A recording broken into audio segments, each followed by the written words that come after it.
ನಿಮಿಷ ತಡೀರಿ, ಸ್ಕ್ರೋಲ್ ಮಾಡಬೇಡಿ. ಸಹಾಯ ಮಾಡಿ ಅಂದರೆ 100 ಜನದಲ್ಲಿ ಬರೀ 10 ಜನ ಸಹಾಯ ಮಾಡ್ತೀರಾ.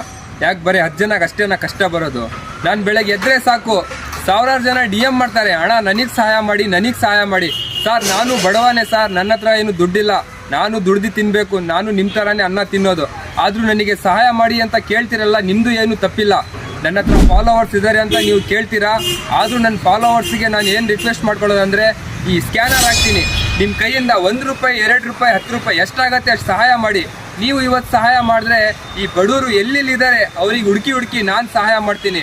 ನೋಡಿ, ಇವತ್ತು ಸೊಸೈಟಿ ಅಕ್ಕಿ ಇದೆ, ಆದರೂ ಅವ್ರ ಹತ್ರ ತಿನ್ನಕ್ಕೆ ಅನ್ನ ಇಲ್ಲ. ಆ ಥರ ಬಡವರು ಇದ್ದಾರೆ, ನಾನು ನೋಡಿದ್ದೀನಿ ಎಷ್ಟು ಜನ ಇದ್ದಾರೆ ಅಂತ. ನೀವು ಇವತ್ತು ಸಹಾಯ ಮಾಡಿದ್ರೆ ಆ ಬಡವರಿಗೆ ಏನೋ ಒಂದು ಅನುಕೂಲ ಆಗತ್ತೆ.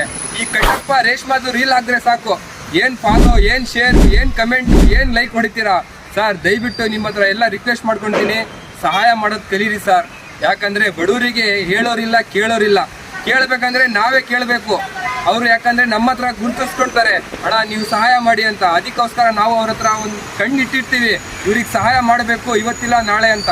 ಈ ಸ್ಕ್ಯಾನರಿಗೆ ನೀವು ದುಡ್ಡು ಹಾಕಿ, ಈ ಸ್ಕ್ಯಾನರ್ಗೂ ಕೂಡ ನಿಮಗೆ ದುಡ್ಡು ಹಾಕೋಕ್ಕಾಗಿಲ್ಲ ಅಂದರೆ ನನ್ನ ಯೂಟ್ಯೂಬ್ ಚಾನಲ್ ಇದೆ FAIZ2127 ಅಂತ. ನೀವು ಹೋಗಿ ಈ ಸಬ್ಸ್ಕ್ರೈಬ್ ಅಂತೂ ಮಾಡ್ಕೊಳ್ಳಿ. ಯಾಕೆ ಸಬ್ಸ್ಕ್ರೈಬ್ ಮಾಡ್ಕೊಳ್ಳಿ ಅಂತ ಹೇಳ್ತಿದ್ದೀನಿ ಅಂದರೆ, ನೀವು ಸಹಾಯ ಮಾಡೋಕ್ಕಾಗಿಲ್ಲ ಅಂದರೆ ಆ ಸಬ್ಸ್ಕ್ರೈಬ್ ಮಾಡ್ಕೊಂಡ್ರೆ ಅದರಲ್ಲಿ ಬರೋ ದುಡ್ಡು ನಾನು ಬಡವರಿಗೆ ಅಂತ ಸಹಾಯ ಮಾಡ್ತೀನಿ ಸರ್. ಇಷ್ಟೇ ಹೇಳೋಕ್ಕೆ ನಾನು ಇಷ್ಟಪಡ್ಕೊಳ್ತೀನಿ. ಬರ್ತೀನಿ. ಜೈ ಹಿಂದ್, ಜೈ ಕರ್ನಾಟಕ.